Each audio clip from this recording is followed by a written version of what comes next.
getting back to it. How was your summer, number one, and then how excited are you to get back into it here in a week? Summer was awesome. I had a chance to be a dad, playing with my boys. They're 5, 2.5. Seemed like we were never home.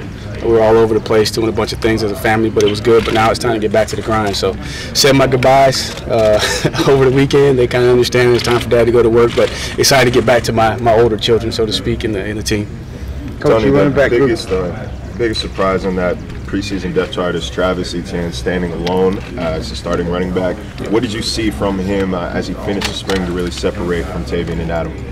He was the most consistent in terms of the big plays. Obviously, he's still a young guy, has some things he has to improve in pass protection, but just like he came in fall camp, I mean, he was the most explosive guy, and every time he touched the ball, he was very, very productive. So, we talked about it, and we looked at production, and his production was above the other two, and that's why he's the guy at the top of the list right now. How much improvement as a unit do you guys need to do with pass protection with the running backs? I think we have a lot, because when you break it down, in 2016, I think we gave up 1.5 sacks as a group. This past season, we were up near 5, and a lot of it was inexperience and some technique issues. So we gotta drive that number down to help our quarterbacks so that we can drive the ball down the field. So in order for us to do what we do offensively, to play fast, to be able to stretch the field with 4 receivers out at a time, the running backs got to carry the load in pass protection. So we got to make a lot of improvement. Where's Feaster kind of at in his continuing development, and what do you want to see more from him? The biggest thing with Feaster, I think now we got him bought into where his body needs to be. It was tough for him coming out of high school. He hurt his shoulder, so we had to put some weight on him so he could protect himself. He was a little bit too heavy. He lost a little bit of his explosiveness. Then coming out of the spring, we said, hey, let's try and drop our body weight down to about 215. And he's been carrying that here consistently the last couple of weeks. So the biggest thing is just being consistent every single day. And now I think his body is in the best conditioning that it's been in since he's been on campus. And so I'm excited to see him when we get on the grass. He's been fully committed, doing everything that you ask. So the biggest thing for him is just being able to consistently day in and day out do the little things. Do you expect seeing Travis ahead of him on the depth chart might kind of elevate even his preparation a little bit more? And competition brings out the best in everybody. So not just him, but Adam, but also the other guys at other positions. I think that Travis came in and caught everybody's attention with his ability, and now he's starting to put a little bit more consistency with that ability, and it's making everybody else in the room better. What are you looking to see from Lynn J this year? With Lynn J, is just want to see where he's at. Obviously, he's coming out of a smaller environment down in middle Georgia. Never really been in the weight room. He was a 2-sport athlete. We know he's very, very dynamic, very, very raw, very, very athletic. So just see how fast he can pick up the offense, see how his body transitions, see if he's able to get in our weight room this summer, and see how much good weight he's able to put on. And then again, obviously losing CJ to transfer, and now he's the 4th guy when you look at the depth chart. So he's got to be ready to play. But at the same time, too, he's got 3 veterans in front of him, so we can kind of bring him along, but he's got to be ready just in case there's an injury. At what point of fall camp, regardless of the position, do you think you'll know which true freshman you'll be able to use, which guys you want to register? That's probably about 2 to 3 weeks in, as we get closer to the first game. After we've had several scrimmages, obviously everyone's going to come out flying around the first couple days. You're in shorts, everybody's going to look great, and then as you get into the dog days of camp, you're going to be able to see mentally the guys that can handle it. Because nowadays the freshmen are coming out physically. A lot of those guys are ready to play right out the gate, but it's who can make the mental transition the fastest, and you don't really find that until they're in an adverse situation, and you don't get into that until you get into about the middle of camp. How much of an advantage is the new redshirt rule and being able to play those guys late in the season?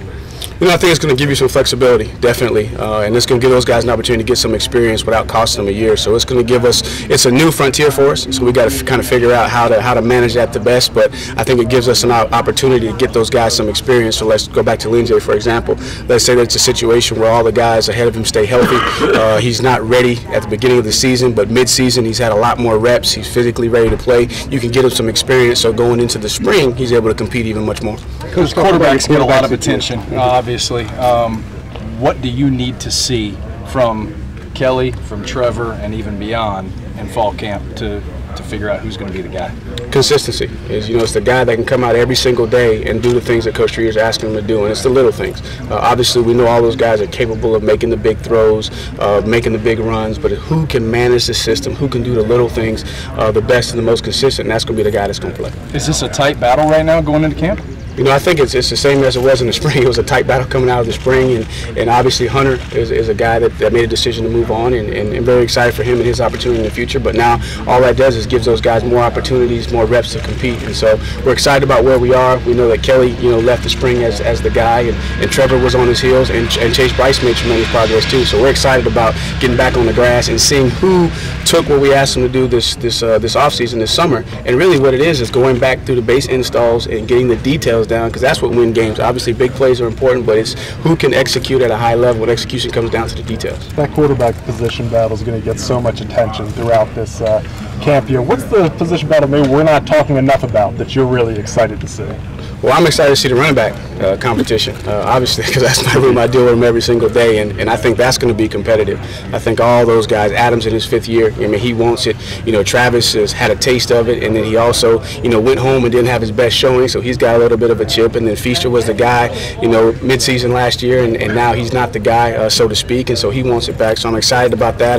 I'm excited about the tight ends. I want to see how the tight ends are going to progress. I'm really anxious to see Garrett Williams, you know, get back on the grass, and I tell you what, he's probably the most improved of anybody that I've seen from the spring, just because of the way that he attacked his rehab, the way his knees feeling, and then he got better as a pass catcher. And so I'm excited there, and we're going to need to see all those guys step up, because that's a huge position for us. And then obviously the guards, you know, who's going to be our guards? Can Pollard stay in there at right guard? You know, who's going to push John Simpson to get the most out of John Simpson? So there's a lot of battles. And then receiver too. Who's going to replace Dion? Who's going to replace Ray? Who's going to be the go-to guy at the receiver position? And we know we're very, very talented, but in fall camp we're going to find out which guys, you know, have put in the work so they can see if they can separate. And on Etienne, when you have so much success when you first get into the program, what's your message to him to make sure that he keeps improving and certainly you hope turns into the workhorse this program wants? Well, going down the stretch, you saw that he was very, very explosive early. You know, he didn't quite know what he was doing, so he was running fast and he was breaking tackles. And then as you learn, you have to learn how to play within the system. And so it takes a little bit of patience. And then also you realize how long the season is. So the biggest thing for him was conditioning. Man, you got to get your body in a position to be able to withstand the punishment of a 14, 15 game season. Okay, and then also too, knowing that he went home and he was excited but didn't play his best, right? And so now I know that's something I can use to motivate him to say, hey, if you want to show up in the prime time, then it's what you do in the off season. So the biggest thing for him is just to push him and understand that last year's touchdowns don't carry over to this year. So you got to do it all over again, and nobody's going to know, and you're not going to sneak up on anybody. Everybody's going to know who Travis is, right? And there's going to be high expectations, and so you just got to stay humble and focus on the little things, and if you do that, then the big things will come. Coaching the new class of kids coming in, you got a highly regarded wide receiver in Justin Ross stepping in. What do you think his role is going to be, and how is he going to be able to fight these other guys for some space? Well, you know, that 9-man position, I think we're at our best into that boundary when we have multiple guys. I think when you saw the combination of Mike Williams and Dion, that 1-2 punch, it just gives you so much ability to put pressure on the defense. So that